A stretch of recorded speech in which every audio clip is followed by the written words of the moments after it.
الحمد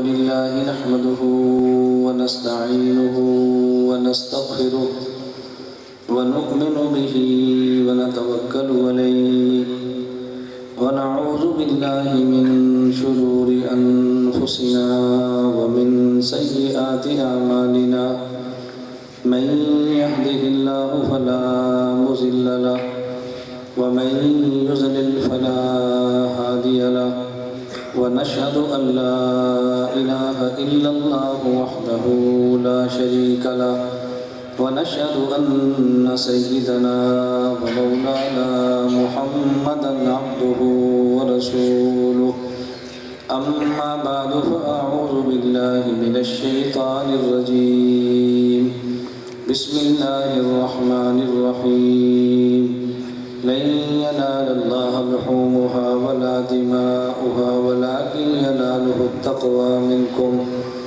اللهم صل على محمد وعلى آل محمد كما صليت على إبراهيم وعلى آل إبراهيم إنك حميد مجيد اللهم بارك على محمد وعلى آل محمد كما باركت على إبراهيم وعلى آل إبراهيم إنك حميد مجيد الله أكبر لا إله إلا الله والله أكبر وللہ الحمد۔ اللہ رب العزت نے ہمیں پیدا فرمایا اور پیدا فرما کر اللہ رب العزت نے ہمیں زمین پہ رکھا ہے۔ زمین پہ جس قدر مخلوقات رہتی ہیں ان میں سب سے اشرف اور اعلیٰ مخلوقات حضرت انسان ہے۔ اللہ رب العزت نے جب سب سے پہلا انسان حضرت آدم علیہ نبینا وعلیہ السلام کو پیدا فرمایا تو جس مخلوق کو ہم سب سے افضل سمجھتے ہیں انہیں حکم دیا کہ تم آدم کو سجدہ کرو۔ عام آدمی کا ذہن یہ ہے کہ سب سے افضل مخلوق فرشتے اور ملائکہ ہے، تو اللہ رب العزت نے فرشتوں کو حکم دیا اسجدوا لآدم کہ تم آدم کو سجدہ کرو۔ حضرت آدم کو سجدہ کرا کے اللہ رب العزت نے یہ بات سمجھائی ہے کہ زمین پہ اللہ کا نائب انسان ہے۔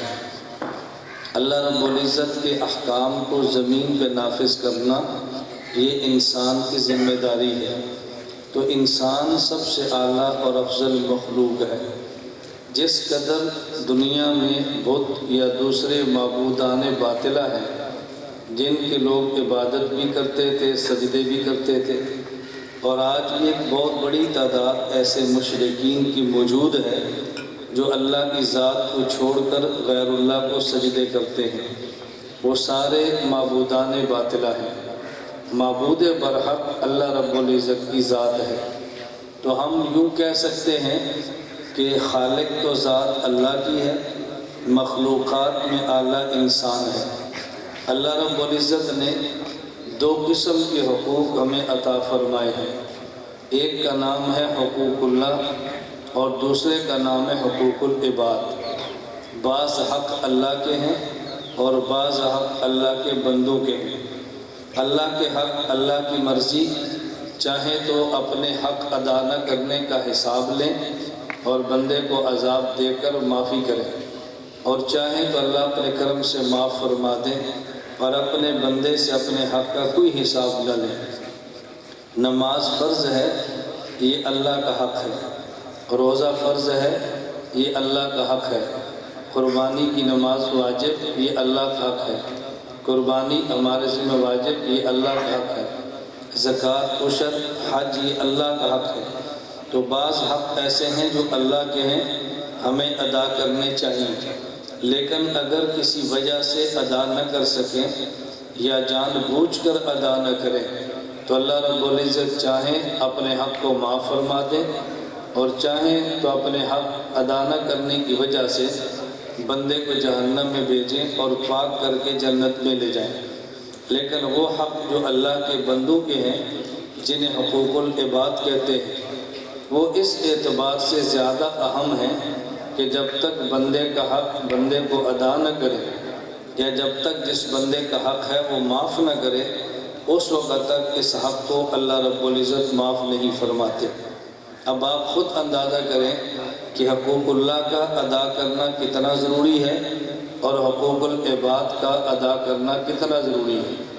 ہم اکثر اوقات نماز، روزہ، حج اور زکوٰۃ اس کا خیال کر لیتے ہیں، لیکن جو بندے کے بندے پر حق ہیں ان کا خیال نہیں کرتے۔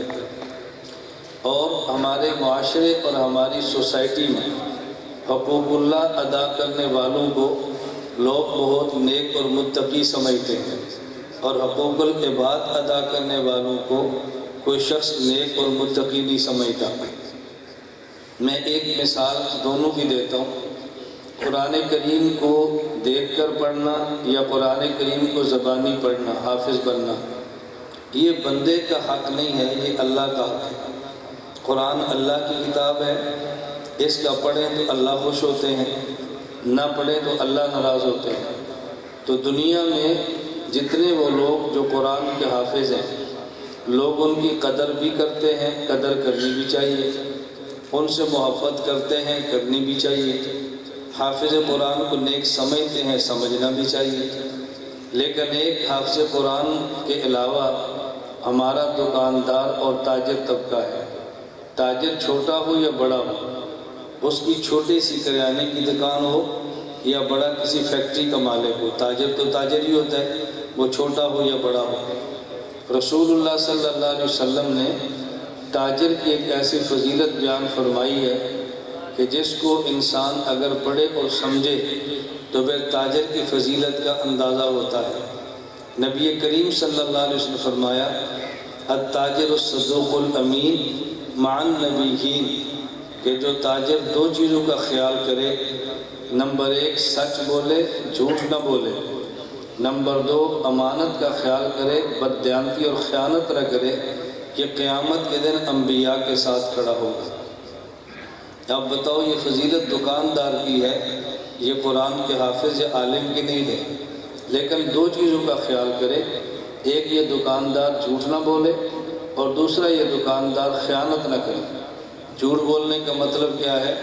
اگر اس کی کسی بھی چیز کی دکان ہے، وہ 20 روپے کی دیتا ہے اور اس کو ملی 15 کی ہے، تو وہ یہ نہ کہے کہ مجھے 18 روپے کی پڑی ہے میں 20 کی دیتا ہوں، وہ یہ کہے کہ میں نے 20 کی دینی ہے، آپ کا دل کرتا ہے تو خریدے، نہیں دل کرتا تو نہ خریدے، لیکن جھوٹ نہ بولے۔